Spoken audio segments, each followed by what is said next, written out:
खबर है झारखंड से। डाकघर भर्ती 2020 10वीं पास है तो बिन परीक्षा और इंटरव्यू के 1634 भर्तियों के लिए करें आवेदन। भारतीय डाक विभाग के तहत झारखंड पोस्टल सर्किल और पंजाब पोस्टल सर्किल में ग्रामीण डाक सेवकों की 1634 भर्तियां निकली है।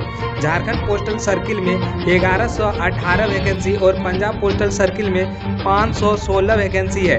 इन पदों के लिए ऑनलाइन आवेदन की अंतिम तिथि 11 दिसंबर 2020 है। इन पदों के लिए 10वीं पास उम्मीदवार आवेदन कर सकते हैं। कोई लिखित परीक्षा नहीं होगी। उम्मीदवारों का चयन मेरिट के आधार पर होगा। मेरिट 10वीं में प्राप्तांकों के आधार पर बनेगी। अगर किसी उम्मीदवार के पास हायर क्वालिफिकेशन है तो कोई मायने नहीं रखेगा, सिर्फ 10वीं के मार्क्स ही चयन के आधार बनेंगे। अधिकारियों और कुछ कर्मचारियों ने मिलकर किया झारखंड के धनबाद में छात्रवृत्ति घोटाला। जी हां, 10 करोड़ के अल्पसंख्यक छात्रवृत्ति घोटालों में अंतर्राज्यीय गिरोह के सदस्य, अधिकारी, कुछ स्कूलों के प्राचार्य तथा स्थानीय दलालों की मिलीभगत सामने आई है। प्रशासनिक जांच में इस बात का उल्लेख भी किया गया है। 60 पेज की जांच रिपोर्ट के अनुसार चतरा के संगठित गिरोह ने पूरे घोटाले को अंजाम दिया है। इसमें राष्ट्रीय स्तर की राजनीतिक पार्टी के नेता की भी संलिप्तता की बात जांच रिपोर्ट में कही गई है। हालांकि जांच रिपोर्ट में यह भी कहा गया है कि राजनीतिक दल के लोगों की संलिप्तता की जांच स्वतंत्र एजेंसी से कराना जरूरी है। गैर शैक्षणिक कार्यों से जोड़े जाएंगे वाणिज्य शिक्षक, शिक्षा विभाग ने मांगी सूची।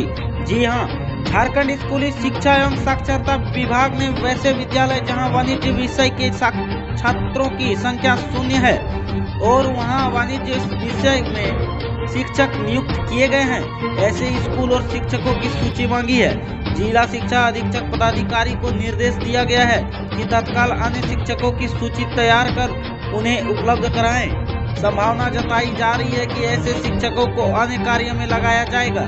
शैक्षणिक कार्य के अतिरिक्त उन्हें गैर शैक्षणिक कार्य से जोड़ा जा सकता है, क्योंकि विभाग ने उन शिक्षकों की सूची मांगी है जो कम से कम 1 वर्ष तक अकाउंटेंसी और टेली में काम करने का अनुभव प्राप्त किया है। ऐसे कई स्कूल हैं जहां छात्र नहीं है या फिर कम है। दिवाली पर सरकार ने जारी किए निर्देश। जी हां, झारखंड में बस 2 घंटे जला सकेंगे पटाखे।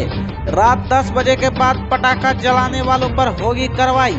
रांची समेत आधा दर्जन जिलों में केवल ग्रीन पटाखे बेचने की मिली इजाजत। जी हां, राज्य सरकार ने दिवाली में पटाखा जलाने संबंधी निर्देश जारी कर दिया है। झारखंड में लोग इस बार केवल 2 घंटे ही पटाखे जला सकेंगे।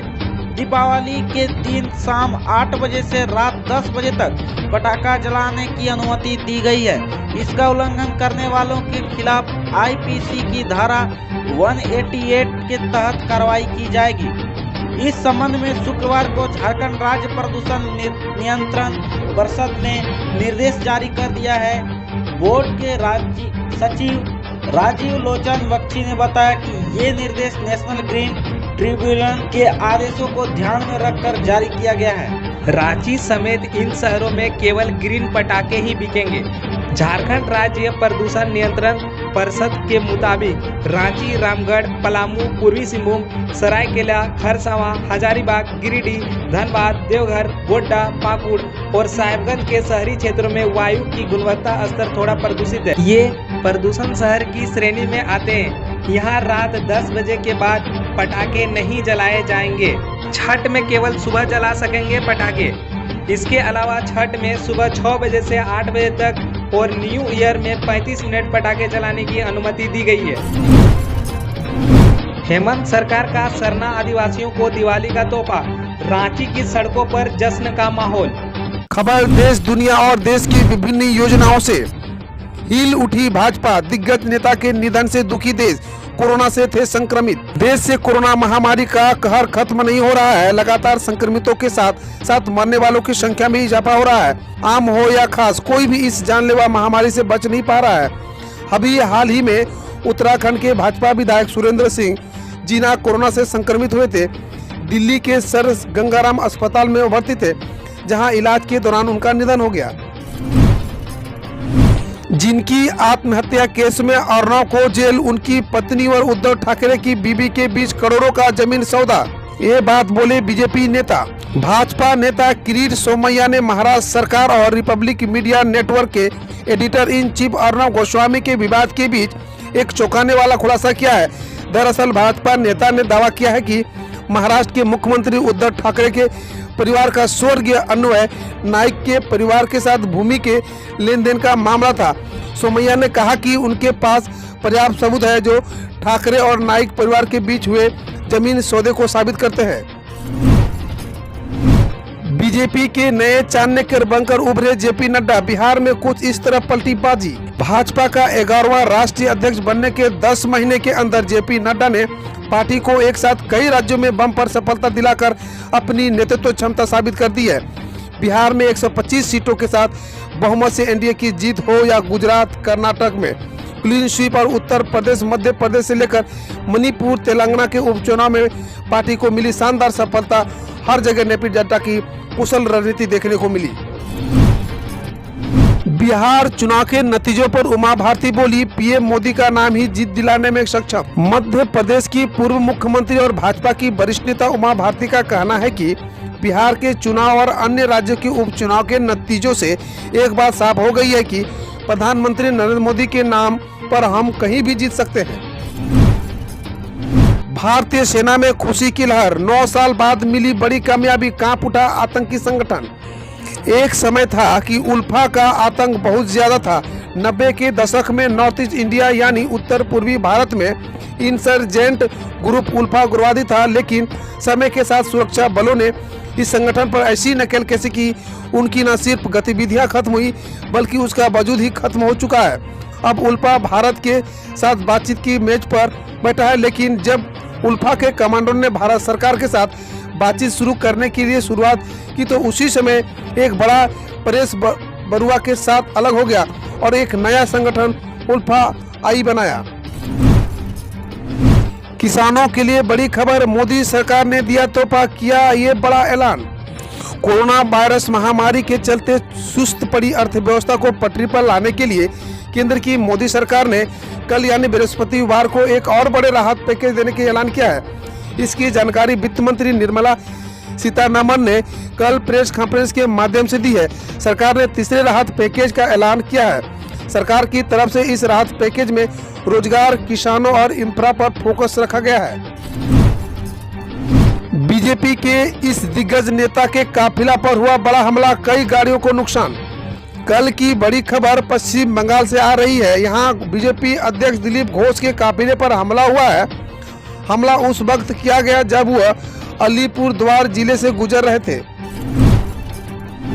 मोदी सरकार की आत्मनिर्भर भारत रोजगार योजना, जानिए क्या है खास। मोदी सरकार ने कोरोना काल में रोजगार गंवाने वालों को फिर से रोजगार दिलाने के उद्देश्य से कल आत्मनिर्भर भारत रोजगार योजना शुरू करने की घोषणा की है। पीएम मोदी ने की आसियान शिखर सम्मेलन सह अध्यक्षता, कहा संपर्क बढ़ाना हमारी प्राथमिकता। प्रधानमंत्री नरेंद्र मोदी ने गुरुवार को भारत और 10 दक्षिण पूर्वी एशियाई देशों के संगठन के बीच डिजिटल शिखर बैठक की वियतनाम के प्रधानमंत्री गुएन जुआन कुक सह अध्यक्षता की बैठक में प्रधानमंत्री मोदी ने कहा कि भारत और आसियान की रणनीतिक भागीदारी हमारी साझा ऐतिहासिक, भौगोलिक और सांस्कृतिक विरासत पर आधारित है। नई नौकरी पर 2 साल तक पीएफ का पैसा खुद भरेगी सरकार, ये है विशेष शर्तें। अहम योजना की शुरुआत। कोरोना काल में बड़े पैमाने पर लोग बेरोजगार हुए हैं। ऐसे लोगों के लिए केंद्र सरकार ने एक अहम योजना की शुरुआत की है। इसका नाम आत्मनिर्भर भारत रोजगार योजना है। आइए इसके बारे में विस्तार से जानते हैं। 2 साल तक पीएफ देगी सरकार। आत्मनिर्भर भारत रोजगार योजना के तहत इन लोगों को भविष्य निधि से जोड़ा जाएगा जो अब तक रजिस्टर्ड नहीं थे। इस योजना के तहत ईपीएफओ से जुड़े कर्मचारियों को भविष्य निधि फंड में 2 साल तक पूरा 24% हिस्सा सरकार देगी। ग्राहकों को बैंक ऑफ बड़ौदा का दिवाली गिफ्ट, जाने कैसे मिलेगा फायदा। दिवाली से पहले सार्वजनिक क्षेत्र के बैंक ऑफ बड़ौदा ने अपने ग्राहकों को एक बड़ा तोहफा दिया है।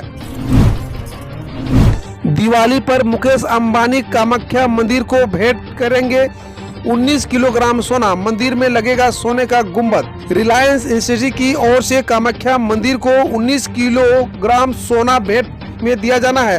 इसे लेकर काम जारी है। मुंबई के स्थानीय शिल्पकार और आर्टिस्ट मंदिर के गुंबद को सोने से सजाने की तैयारी में लगे हुए हैं। वे इसकी डिजाइन को लेकर काम कर रहे हैं। सोने से मंदिर के गुंबद को बहुत ही बेहतर तरीके से बनाया जाएगा।